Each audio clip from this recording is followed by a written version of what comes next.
It's time to sit down and relax. Grab your devices, volume up the sound. Brace yourselves as we bring you hashtag FYI for your information. Bringing new sound, amplifying voices.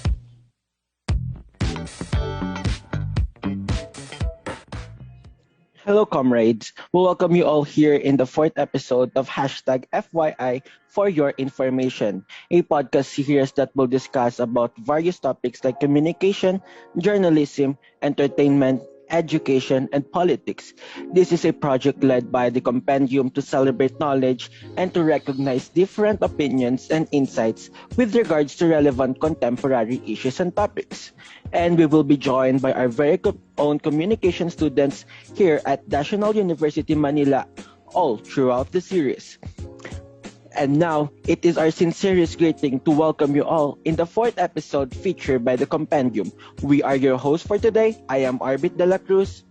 I'm Theodore Quinperlas, and from the previous episode of Overcoming Stage Fright, Unleashing Limitless Possibilities, that talk about overcoming stage fright, well, in this episode, we will be looking on the politics side, particularly on a very timely matter of how Article 5 of the 1987 Constitution works. Yes, you're right, partner. In this episode, we shall know how to exercise our civil right, that is to vote properly, and how voting does affect our citizen as well as our society. With that, this is now the formal start of the fourth episode of the Compendium entitled Knowing the Importance of Suffrage, Guarding the Filipino Youths on Responsible Voting. Theo, I have a question. Ano yun, partner? Registered voter ka na ba? Of course, ikaw ba? Of course, nung nag-18 ako, nag-register agad ako sa COMELEC para to exercise my right as a citizen of the Philippines because according to Article 5 of 1987 Constitution speaks mainly on the right to vote, which is suffrage. Section 1 of the said article states that suffrage may be exercised by all the citizens of the Philippines and not otherwise disqualified by law, who are at least 18 years of age and who shall have resided in the Philippines for at least 1 year, and in the place wherein they propose to vote for at least 6 months immediately preceding the election.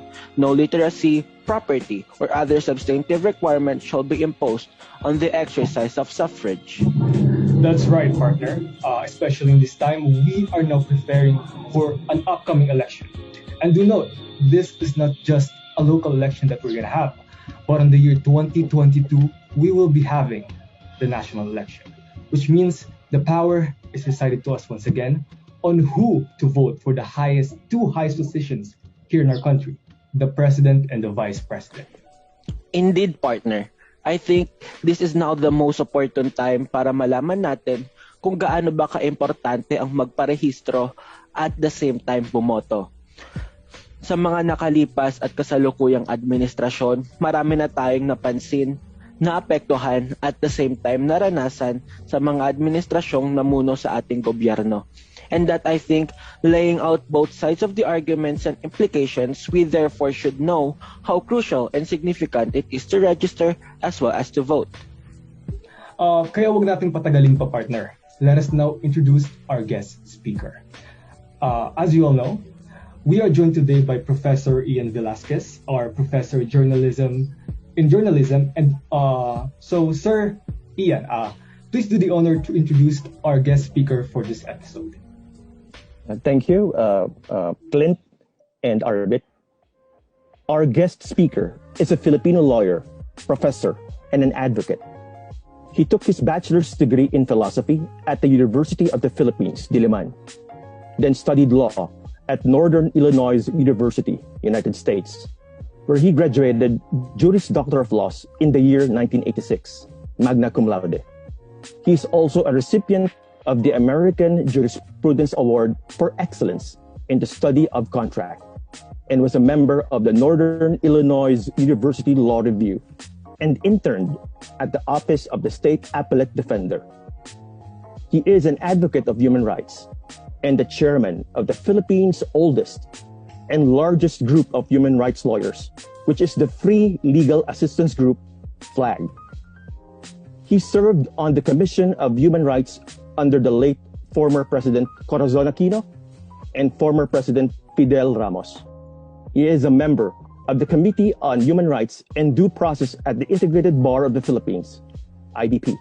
He was the special counsel of the Development Bank of the Philippines in 2004. He is also the founder of Diokno Law Center and the founding dean of De La Salle University College of Law since 2009. Welcome to #FYI, Attorney Jose Manuel Shell Diokno. Thank you, and good day to everyone. I really take advantage of every opportunity to talk about the right to vote, especially among the youth, dahil napakahalagang karapatan ito. But bago po ako magsimula, I would like to thank the National University, the organizers of this forum, this event, and at the same time, just to make for the record, hindi po ako naging member ng Commission on Human Rights. My father was part of the original institution that later became the CHR. Ako naman ay naging member ng Presidential Human Rights Committee noong panahon ni President Ramos. Anyway, let's go to our topic. Why is it so important that we vote? Well, ito lang. Simple lang ang sasabihin ko sa inyong lahat. Nasa inyong kamay na ang kinabukasan ng ating bayan. By voting in 2022, you can actually determine who will become the next national leaders of the Philippines. Bakit ko sinasabi yan? Bibigyan ko kayo ng ebidensya. Noong 2019 elections, 53% ng registered voters ay kabataan. Pag sinabi kong kabataan, that's between the ages of 18 to 39 years old. Noong 2019, kayo ay umabot sa 33 million registered voters. Pagdating ng 2022, ang estimate ay aabot kayo ng 40 million ang youth vote. Kaya pag sinabi ko sa inyo na talagang hawak na ninyo ang kinabukasan ng Pilipinas, talagang totoo yun. Nasa inyong kamay ang pagpipili kung sino ang magiging Pangulo at Vice-Pangulo ng Pilipinas at mga senador at kongresista sa 2022. And bakit naman importante yon? Kasi may iba akong nakakausap, sabi nila, hindi naman importante ang boto ko, baliwala ang boto ko. I totally disagree. Every vote counts. Your vote counts. Every vote matters. And your vote matters. Ang sistema natin ngayon ng pagbibilang ng boto ay hindi na manual kundi computerized. At yung mga computer na yun ay maayos naman ang takbo ng pagbibilang nila. Kaya we can be assured, I believe, that every vote will be counted. Kaya wag po tayo maniniwala dun sa mga nagsasabing hindi naman bibilangin yung boto natin. And secondly, that also highlights the need to vote wisely. Kasi kung boboto tayo dahil nadala lang tayo sa magandang advertisement, yung magaling sumayaw o kumanta, ay hindi naman sila sasayaw sa Kongreso. Hindi naman sila kakanto doon. They are going to debate and formulate laws for everyone, criminal and other kinds of laws that we will all have to follow.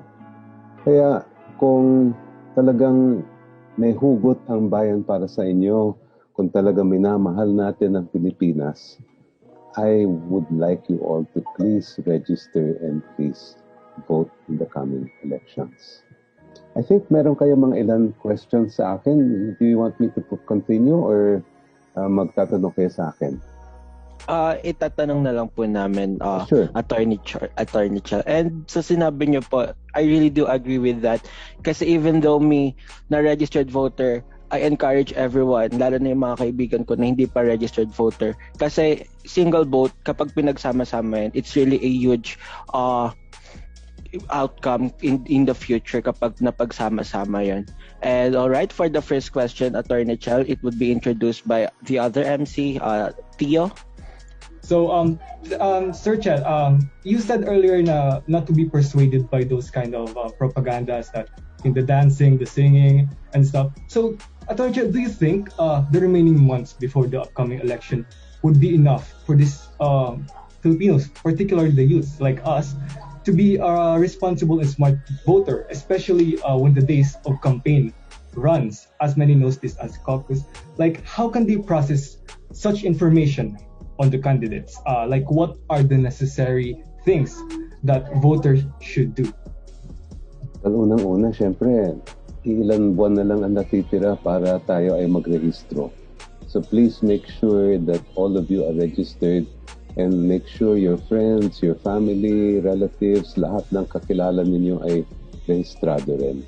Alam ko medyo may konting sakripisyo yan kasi it will take a few hours for you to go and register, but it is very much worth the sacrifice. Ngayon, yung sa pagpipili ng kandidato, ito lang sa akin, simple lang naman ang criteria ko mismo pag ako ay bumuboto. Siyempre, tinitingnan ko yung track record ng candidate. Ano ba talaga yung nagawa niya? Madali magsalita, madali mangako, madali mambola. Pero kung titingnan natin yung track record in terms of ano na ang nagawa nitong kandidato, doon natin malalaman kung talagang anong klase siyang magiging public servant. Ngayon, paano natin malalaman ang kanilang track record? Kung sila ay dati ng nasa Congress, ay madali lang yon.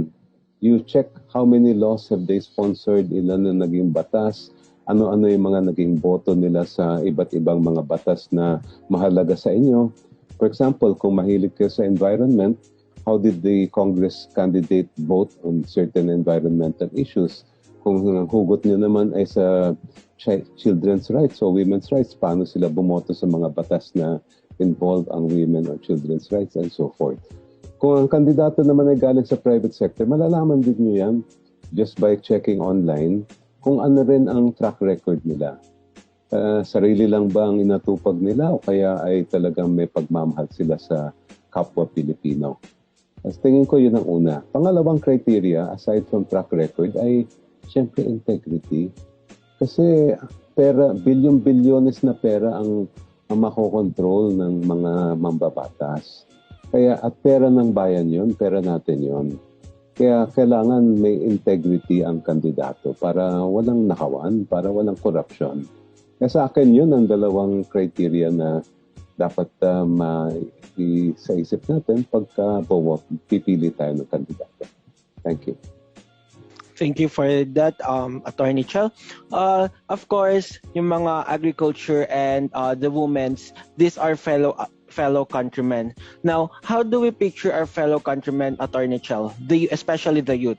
Are they that helpless? Are they that unequipped to deal with all the information? Just like what you have said sa pagboto, like paghanap ng mga track records. I mean, all this deluge of information. Are our voters really that helpless when it comes to sufficient knowledge to become a wise and a smart voter? No, ako, paniwala ko, kayang-kaya niyo lahat na maging isang palaisip na botante. At konting research lang yan, konting mindset na gusto ko talagang malaman kung sino yung pinaka-the best na ipapasok natin sa pwesto. Kung yan ang dyan tayo manggagaling, then I think we can all become better voters. At siyempre kasama rin dyan yung mismong diskusyon natin sa mga kakilala natin, mga kaklase natin, mga profs natin, at kapamilya, kung ano ba yung mga qualities na gusto natin sa isang leader. Kasi sa ngayon, tingin ko, we are experiencing two different kinds of leadership. Meron tayong leadership na tulad ni Pangulong Duterte na very paternalistic, very top-down. Siya ang number one. Meron din tayong servant leader na nakikita din sa national scene, si Vice President Robredo naman. Kanya is to me a much more nurturing, much more people-centered approach in terms of making sure na lalo na yung mga nahihirapan, mga nasa laylayan ng ating lipunan ay talagang matulungan sa ilalim nitong pandemya. Kayo ang maghuhusga kung anong klaseng leader ang kailangan natin sa 2022. Ako, I'm sure, medyo yung mga nakakakilala sa akin, alam na nila kung saan ako papanig dyan. Thank you. Thank you very much, Attorney Chel. About po sa pagpanic, pagpanig. Kung pwede ko po itong tanungin, may plano po ba kayong tumakbo in this upcoming election? Well, ganito, alam nyo, mahirap mangampanya, mahirap tumakbo. Yun ang experience ko noong 2019. Pero ito lang sasabihin ko, I am ready and willing to serve in any way I can. Either in my present position na nasa private sector lang ako bilang isang abogado at human rights defender. At I'm also willing to serve as a public servant. Actually, decision ninyo yan, hindi ko decision yun. And kayo ang dapat magsasabi sa akin kung ano bang gagawin ko sa 2022. Thank you. Thank you very much. Even though, Attorney Chel, na kahit saang position ka man in our government, alam namin na makakatulong ka sa ating mga nasa laylayan. Exactly, sir. From what you've just said, from to do everything for your countrymen, that's already one example of best characteristics for a future leader to have. Like, I would definitely vote for you if I ever had the chance, just because of what you just said. That's all we need right now. Just the compassion for their fellow countrymen. That's I like that. That's all I have to say for that. Okay, and lastly, Attorney Chel, for us not to waste any of your time, of course, you're very high demand figure as well as for those people who needed your help. And last questions, ano pong masasabi nyo sa mga nakikinig sa atin ngayon na kung paan about sa responsible voting, and any last words po sa ating mga nationalians and how to become a registered voter? Well, ulitin ko lang. If you want to exercise your right to vote, you must be registered. Kaya dapat bigyan nyo ng tamang panahon yung pagre-rehistro. Hanggang September na lang tayo niyan.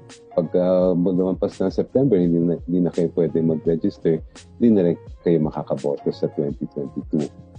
More than that, syempre, ngayon pa lang, palagay ko, maganda na magtayo na tayo ng mga study group, mga discussion group, kung sino-sino yung mga magaganda at maayos na mga pwede maging kandidato sa 2022 at kung sino yung maaari ninyong bigyan ng suporta. Dahil alam nyo, nasaan tayo eh? We are really in a very interesting place pagdating sa Pilipinas bilang isang bansa. Dahil nandyan ang pandemya, nandyan yung masama ang tama sa ating ekonomiya, maraming nawalan ng trabaho, maraming negosyo rin na bumagsak. And yet at the same time, it's also an opportunity for us to make sure that we can build a just and humane nation. At nasa inyong kamay yan. So please register, vote, and vote wisely.